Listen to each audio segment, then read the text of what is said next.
Hello friends, welcome back to my channel. दोस्तों, आज मैं आपके लिए एक ऐसा टॉपिक लेकर आई हूँ जो हमारी लाइफ में एक बहुत ही इंपॉर्टेंट रोल प्ले करता है। दोस्तों, आज के इस वीडियो में हम डिस्कस करेंगे सिंपल इंटरेस्ट के बारे में। जी हाँ, आज के इस वीडियो में हम जानेंगे कि सिंपल इंटरेस्ट किसे कहते हैं, इससे रिलेटेड क्या कॉन्सेप्ट होता है, क्या फॉर्मूले होते हैं सिंपल इंटरेस्ट के निकालने के लिए, और कौन कौन से क्वेश्चंस इस टॉपिक से रिलेटेड एग्जाम में पूछे जाते हैं और उन्हें सॉल्व करने की शॉर्ट ट्रिक क्या होती है। ये सारी चीज़ें आज के इस वीडियो में हम डिस्कस करेंगे। ये वीडियो आपके लिए बहुत इंपॉर्टेंट है क्योंकि इस वीडियो में आप कुछ ऐसा जानेंगे जिसके बारे में आपको एक्चुअल नहीं पता है। तो चलिए स्टार्ट करते हैं आज का टॉपिक, सिंपल इंटरेस्ट। दोस्तों, इस टॉपिक में हम सबसे पहले बात करेंगे इंटरेस्ट की, यानी कि ब्याज की। सबसे पहले हम ये जानेंगे कि ब्याज कहते किसे हैं। आप में से बहुत सारे लोग ऐसे होंगे जिन्हें यही नहीं पता होगा कि ब्याज की एक्चुअल मीनिंग क्या होती है, ब्याज कहते किसे हैं। तो सबसे पहले हम यही डिस्कस करेंगे, एग्जाम्पल से समझेंगे कि ब्याज की मीनिंग होती क्या है। मान लेते हैं कि दो पर्सन हैं, ए और बी। ए एक बिजनेस स्टार्ट करना चाहता है जिसके लिए उसे पैसों की रिक्वायरमेंट है और बी के पास बहुत सारा पैसा है। ए बी के पास जाता है और बी से कहता है कि मुझे पैसों की रिक्वायरमेंट है, मुझे 2 लाख रुपए चाहिए 2 साल के लिए, जिससे मैं अपना बिजनेस स्टार्ट कर सकूं। 2 साल के बाद मैं आपके 2 लाख रुपए आपको वापस कर दूंगा। बी ने कहा ठीक है, मैं आपको पैसे तो दे दूं, लेकिन उसमें मेरा क्या फ़ायदा है। मैं आपको 2 साल के लिए 2 लाख रुपए दे रहा हूं, आप 2 साल बाद वही 2 लाख रुपए मुझे वापस कर देंगे, उसमें मेरा फ़ायदा क्या हुआ। आप मेरे पैसे का यूज़ कर रहे हैं, आप अपने बिजनेस में इन्वेस्ट कर रहे हैं, लेकिन मेरा तो कोई फ़ायदा हुआ नहीं। अगर आप मुझे कुछ रिटर्न दें, जो कैपिटल मैं आपको दे रहा हूँ, उस जो पैसे मैं आपको उधार दे रहा हूँ, अगर उस पर आप कुछ एक्स्ट्रा पैसे मुझे चार्ज करते हैं तो मैं आपको 2 साल के लिए 2 लाख रुपए उधार दे दूंगा। ये जो एक्स्ट्रा मनी है, जो रिटर्न बी ए से मांग रहा है अपने कैपिटल पे, अपने पैसे पे, इसे हम कहते हैं इंटरेस्ट, यानी कि minimum rate of return on capital is known as interest. Minimum return जो कैपिटल पे दी जाती है उसे हम कहते हैं ब्याज। तो ये था इंटरेस्ट का कॉन्सेप्ट। मुझे उम्मीद है कि आपको इंटरेस्ट की मीनिंग क्लियर हो गई होगी कि ब्याज हम कहते किसे हैं। अगर अकाउंटेंसी की लैंग्वेज में हम बात करते हैं तो इंटरेस्ट को हम कॉस्ट ऑफ कैपिटल भी कहते हैं। मीन्स कैपिटल की जो कॉस्ट होती है उसे इंटरेस्ट का नाम दे दिया जाता है, मीन्स उसे हम इंटरेस्ट कहते हैं। तो ये था इंटरेस्ट का कॉन्सेप्ट। अगर आपको इंटरेस्ट अच्छे से समझ में आ गया हो तो प्लीज़ वीडियो को लाइक कर दीजिए, लोगों तक शेयर कर दीजिए ताकि अन्य लोग भी जान सके कि इंटरेस्ट की मीनिंग होती क्या है। अब हम बात करते हैं सिंपल इंटरेस्ट की।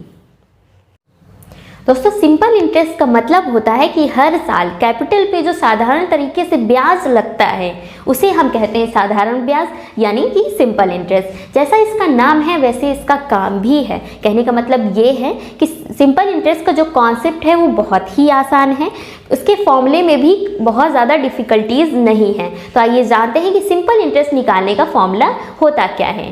दोस्तों, सिंपल इंटरेस्ट निकालने का फॉर्मूला होता है P into R into T divided by 100। आप सोच रहे होंगे कि क्या ये शॉर्ट में मैंने क्या लिख दिया।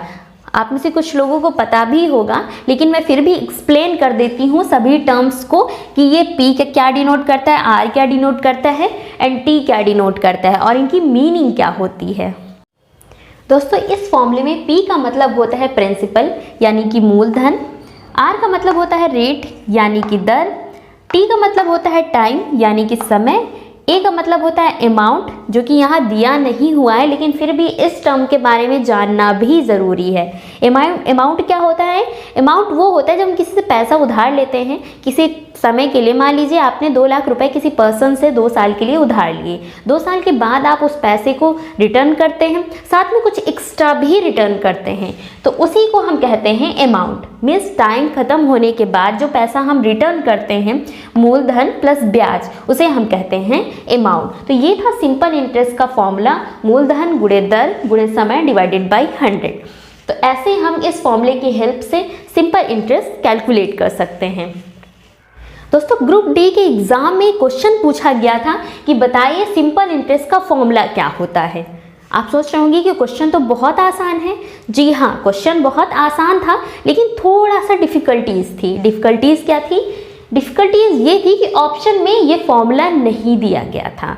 बहुत सारे बच्चों ने ये सोचा कि क्वेश्चन जो है वो गलत है, लेकिन क्वेश्चन गलत नहीं था। ऑप्शन क्या था? ऑप्शन सही ऑप्शन था हमारा P/R% अब ध्यान से देखिए इस फॉर्मूले को। R/100 को क्या लिख सकते हैं? R% लिख सकते हैं ना, क्योंकि परसेंटेज को हटाने के लिए तो हम 100 से डिवाइड करते हैं। तो इस फॉर्मूले को अगर हम इस फॉर्म में भी लिख दें तो ये गलत नहीं है।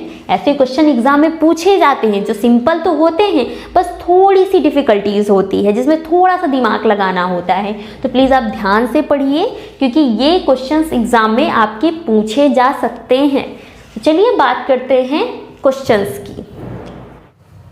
दोस्तों जब भी आपको सिंपल इंटरेस्ट कैलकुलेट करना हो या आपको क्वेश्चन दे दिया जाए सिंपल इंटरेस्ट कैलकुलेट करने के लिए, तो आपको कुछ बातों का ध्यान रखना है। वो क्या है? वो ये है कि सिंपल इंटरेस्ट कैलकुलेट जब हम करते हैं तो टाइम को हमेशा हम ईयर में लेते हैं। हो सकता है आपको क्वेश्चन में ईयर ही दिया हो, लेकिन अगर ईयर नहीं दिया है तो आपको ईयर में कन्वर्ट करना पड़ेगा। कहने का मतलब ये है कि हो सकता है क्वेश्चन में दे दिया जाए कि कोई पैसा 6 मंथ के लिए उधार लिया जा रहा है और उसके बाद रेट ऑफ इंटरेस्ट दिया हो, और आपसे पूछा जाए कि बताइए 2 साल बाद सिंपल इंटरेस्ट क्या होगा। तो जो टाइम है वो आप हमेशा ईयर में ही रखेंगे, ईयर में आपको कन्वर्ट करना पड़ेगा। वो आप कैसे करेंगे? अगर टाइम ईयर में दिया है तब तो कोई बात नहीं, आपको एज इट इज पुट कर देना है टाइम के प्लेस पे। लेकिन अगर मंथ्स में दिया है तो आपको मंथ्स अपॉन 12 करना है, मीन्स मंथ्स को आपको ईयर में कन्वर्ट करना है। और ईयर में कन्वर्ट करने के लिए आपको मंथ्स को 12 से डिवाइड कर देना है। अगर डेज में दिया है तो डेज को 365 से डिवाइड कर देना है, देन वो ईयर में कन्वर्ट हो जाएगा और उसे एज इट इज़ हम टाइम के प्लेस पे रख देंगे। तो ये बात आपको ध्यान रखनी है कि टाइम जब भी हम रखेंगे फॉर्मूले में वो हमेशा ईयर में कन्वर्ट करके ही रखेंगे। तो ये याद रखना है। अब बात करते हैं क्वेश्चन की। दोस्तों हमारा क्वेश्चन है A takes 1 lakh from B for 6 months at the rate of 10%. Find the simple interest। कहने का मतलब ये है कि एक पर्सन है, उसने B से 1 लाख रुपए उधार लिए हैं 6 महीने के लिए, और कितने रेट ऑफ इंटरेस्ट पे? 10% रेट ऑफ इंटरेस्ट पे लिए हैं, और पूछ रहा है कि 6 महीने बाद बताइए सिंपल इंटरेस्ट क्या होगा। तो कैसे कैलकुलेट करेंगे? सिंपल इंटरेस्ट का फॉर्मूला क्या है? सिंपल इंटरेस्ट का फॉर्मूला है P/R/T डिवाइडेड बाई 100।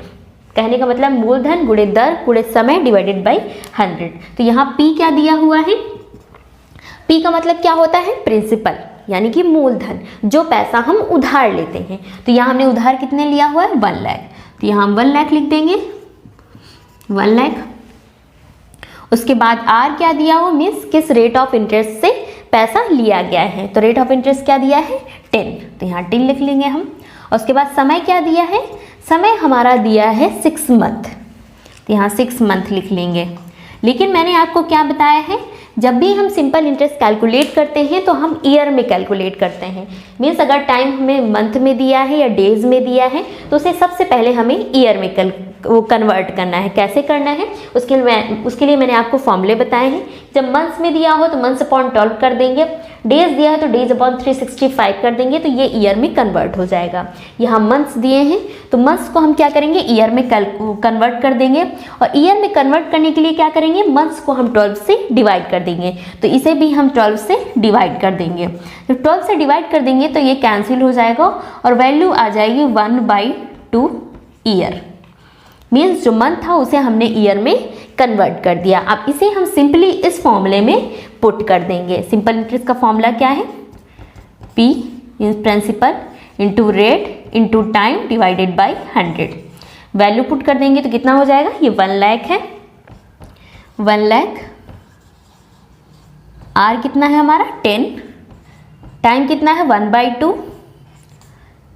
और डिवाइडेड बाई क्या कर देना है? 100। अब देखिए यहाँ से क्या क्या कैंसिल हो जाएगा। यहाँ से ये 0 कैंसिल हो जाएगा, ये 0 कैंसिल हो जाएगा, एंड 2 5 जो कितना होता है? 10। और 5 का मल्टीप्लाई हम 1000 में कर देंगे तो कितनी वैल्यू आ जाएगी? 5000। कहने का मतलब ये है कि जो ब्याज आया है, साधारण ब्याज आया, वो कितना आया है, 5,000 रुपये। तो इस तरह हम ऐसे क्वेश्चंस को सॉल्व कर सकते हैं with the help of formulas. लेकिन नेक्स्ट वीडियो में आपको बताऊंगी कि कैसे आप विदाउट फॉर्मूला डिटरमाइन कर सकते हैं सिंपल इंटरेस्ट। इसमें कैसे आप लॉजिक लगा सकते हैं, क्या ट्रिक हो सकती हैं साधारण ब्याज को सॉल्व करने की, विद इन फ्यू सेकेंड में कैसे आप क्वेश्चन सॉल्व कर सकते हैं, ये हम नेक्स्ट वीडियो में डिस्कस करेंगे। मुझे उम्मीद है कि आपको सिंपल इंटरेस्ट का कॉन्सेप्ट अच्छे से समझ में आ गया होगा। प्लीज़ वीडियो को लाइक कीजिए, चैनल को अभी तक सब्सक्राइब नहीं किया है तो प्लीज़ चैनल को सब्सक्राइब कर लीजिए और जितना ज़्यादा हो सके उतना लोगों तक शेयर कीजिए। और प्लीज़ कमेंट करके ज़रूर बताइए कि आपको वीडियो कैसा लगा। अगर आपको कोई डाउट्स हैं तो प्लीज़ अपने डाउट्स आप अपने कमेंट बॉक्स में पूछ सकते हैं। इस वीडियो को देखने के लिए आपका बहुत बहुत धन्यवाद। Thank you.